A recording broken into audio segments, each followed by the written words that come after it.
So welcome back. You know it. We're talking about leadership anxiety and how to manage it, yours, and then help other people around you that you lead manage theirs. And you know, we live in high anxiety times. We live in a fear industrial complex now where lots of people make lots of money by helping us become anxious and then getting us to buy something so we become less anxious and distract ourselves. It works really well, except it doesn't actually make us better.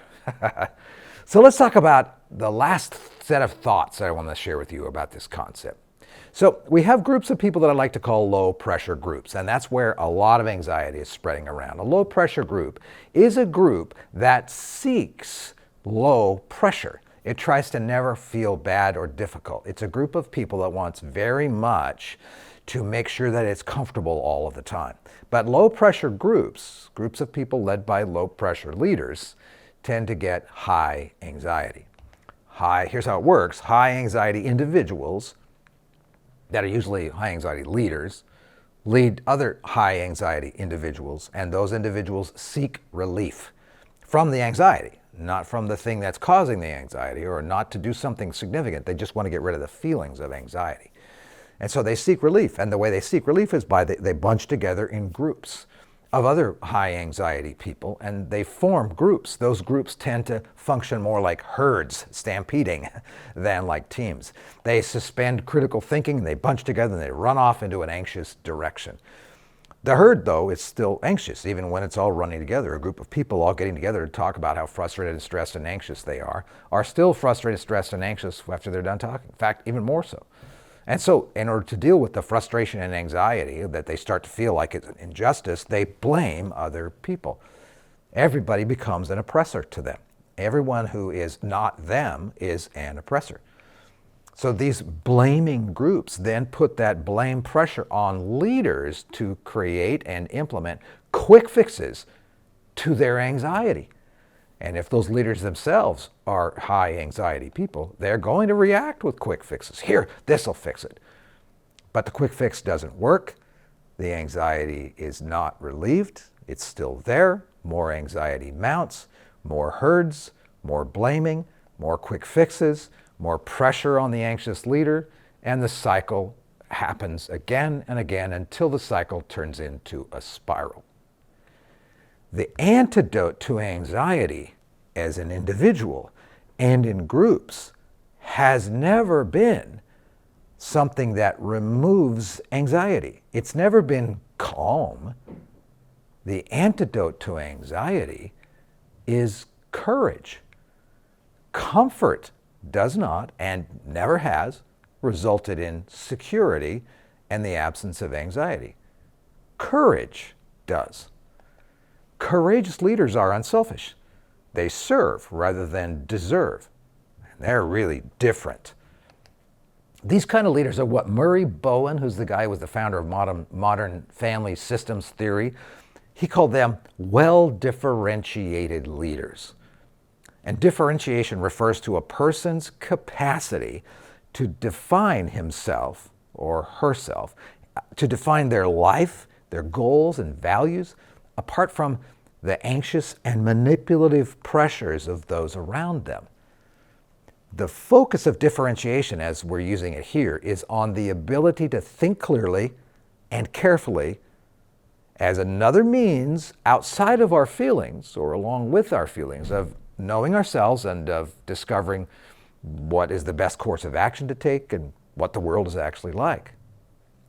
Differentiation involves the ability to hold on to who you are, at the same time holding on to who you're not. So again, as a differentiated leader, you're able to affirm your distinct values and your distinct goals apart from the pressures applied by those around you. You see yourself as a separate, while remaining close, person to the people who are important to you. So people with a high level of differentiation know their own beliefs and they know their own convictions and they know their own goals and principles. And they know them apart from the pressures that are exerted on them and around them, arising from the people that they lead. They can choose how they want to be. They're not controlled by the approval or the disapproval of others. They're not controlled by strong feelings, by high stress, or even the anxiety of others around them when it's in full blaze.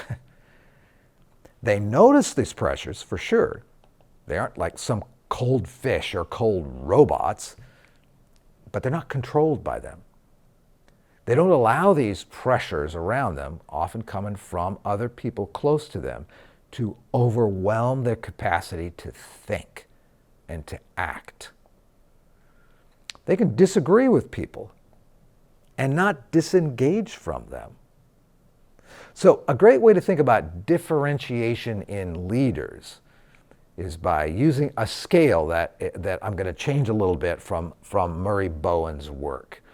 And the scale kind of goes from 0 to 100, with those closer to 0 being in a state of what Bowen called fusion. It's like they're glued together or fused together with the emotional processes and the thought processes and the values and the belief systems of the people around them. There's no difference. There's no sunlight between them. That's people that are closer to the 0 end of this scale. They're fused into other people. Those closer to the 100 end of the scale are what Bowen calls differentiated. He also called them a non-anxious presence. If you've never heard that term before, let it simmer. You probably know someone who's like this.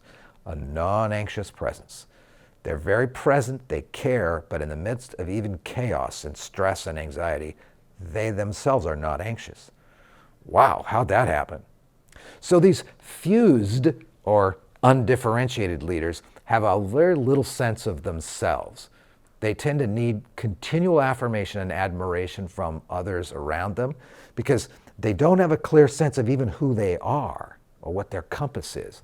They depend on what other people think and other people feel in order to have a sense of their own worth and identity. They fear getting too close to other people with big personalities and emotions and thus being swallowed up in the storms. They avoid closeness of others sometimes completely because they don't want to be pulled up into it because they don't know how to be their own person in the middle of that. They have little ability to distinguish between their own feelings and thoughts and the feelings and thoughts of others. If someone's sad around them, then everyone's sad, right? Remember the refrigerator magnet? If mama ain't happy, ain't nobody happy. Well, if that's actually true, then there's a bunch of people who are undifferentiated in that kind of system. So let's imagine a scale here. So we're going to look at 4 levels, 0 to 25, etc., all the way up to 100. So think about yourself and think about one other person that you may know and think which of these may be true of you or may be true of another person. And I'll go through these quickly, and then there'll be a link on our YouTube that'll take you to a place where you can see this written out a little bit more on one of our websites. So at the HILTacademy, all right? So on the 0 to 25 level, if you're in 0 to 25, you are undifferentiated, you are fused. Here are some of your characteristics. You can't distinguish between fact and feeling. You're emotionally needy and highly reactive to others' people's emotions. Much of your life energy is spent in winning the approval of others. You've got little energy left over for goal-directed activities. You can't say, I think this, or I believe this, because you don't know what you think or believe. You've got little emotional separation from your families, that is your family of origin, and you have relationships that are dependent on one another, utterly dependent. You can't be apart at all. You do pretty poorly with transitions. If there's a crisis of any sort, small or large, you don't do well with that, and you don't do well with life adjustments. And you're unable to see where you end and others begin. That's a person who's pretty fused and undifferentiated. Now, that's on a scale of 0 to 25. Now, maybe you're in this category. That's just the next 25 up. Maybe you are partly differentiated. You're kind of growing in this area, but here are some characteristics that may describe you, where you're not utterly fused with other people and completely lost your way, but you're not differentiated, not well differentiated. So here's the first characteristic. Maybe you have some ability to distinguish between fact and feeling. Not a lot. Maybe most of your self-image is a false self-image. That is, it's merely a reflection of what other people think of you or want of you. If everyone around you says you like chocolate ice cream, well, then I guess you like chocolate ice cream. It's like that. But you can't really tell the difference between what other people think of you and what you actually think. And if you can, you have to really work at it. Here's the third characteristic. When anxiety is low, you probably function pretty well. But you're probably quick to imitate others and to change yourself to gain acceptance from others. And everything from how you spend money to how you spend time, to what you eat, what you don't eat, what you drink, what you say and what you think. You're probably pretty quick to imitate other people. Perhaps you often talk one set of principles and beliefs, but then you do another. You think this matters to you, but you don't actually do it, right? Here's another characteristic perhaps of you if you're in this 25 to 50 kind of range on the Bowen scale. Your self-esteem is going to soar with compliments, but it's going to be crushed by criticism. Or maybe you become anxious or highly reactive, and you kind of freak out when a relationship system starts to fall apart or becomes unbalanced. Perhaps when you're stressed, you make poor decisions due to your inability to think clearly. Maybe you're a little bit impulsive in that regard. Here's the next layer. This would take you up to 50 or 75. Remember, this is on a scale of people who are really fused together and they just are part of everyone around them, all the way up to the scale of a well-differentiated leader, which is what you and I want to be as leaders. Well, we can't lead because leadership isn't everything. It's the first thing. Leaders get there first. But if you're undifferentiated, you can't get there first. It's not possible. So here's the 50 to 75 scale. Is this you? You're aware of the thinking and feeling functions that make teams work. You know that there's feelings and then there's thinking and that they need to think and feel certain ways in order for the team to work. Here's another one. You have a reasonable level of self-awareness. You kind of have gotten to know yourself a little bit over time. You're not radically surprised, but a little bit sometimes when people say, hey, this is the way you are. You know what you are, and you know kind of what you're not, at least in broad brush strokes. Maybe you can follow life goals, but the goals are often determined by a group. They may be partly determined by you, but sometimes by a group. Or you may be a person who can state your beliefs calmly without putting others down, and you may waffle when they challenge you on them, but you know, I believe this to be true. But you may not state them as directly as you could. Here's the next category. You build pretty good functioning partnerships. And here's another characteristic. You can allow, if you have children and they're growing, you can allow them to progress through developmental phases into adult autonomy without it deeply threatening you most of the time. And if you're in this category, you probably function okay when you're alone, and you function okay when you're in groups. And you're probably generally able to cope with a crisis without falling apart. It's hard, but you don't fall apart. And finally, you probably stay in a relational connection with others without insisting that they see the world the same way that you do or agree on everything that you do. You can still stay in some sort of relationship connection with them. There's the last group. If you are in this group that Bowen calls this 75 to 100, these are folks who are well differentiated. Does this describe you? You can become this if it doesn't, but does this describe you? You function at this level because you're principled and you're oriented to goals. You're also secure in who you are, and you're relatively unaffected by criticism or praise. You might be curious about it, but it doesn't affect you all that much. You're able to leave your family of origin, understand your family of origin and how it shaped you, and then become an inner-directed, separate adult. You can make your own decisions, and you don't fall prey to the emotional pressures that came from your family of origin. Also, you're probably sure of your beliefs, but you're not dogmatic, and you're not closed in your thinking. You're curious. You can hear and evaluate the beliefs of other people. You can discard your old beliefs that just don't seem to fit anymore in favor of new learning. And you have an appetite for reality, and you know that your mental models are incomplete. I have a friend who says reality is an acquired taste. Credit to you, Tim, for saying that to me. Reality is an acquired taste, and if you like acquiring the taste of reality, you're probably a well-differentiated leader. Another characteristic is that you can listen without reacting, and you can communicate without manipulating or antagonizing others. You can respect others without having to try to change them.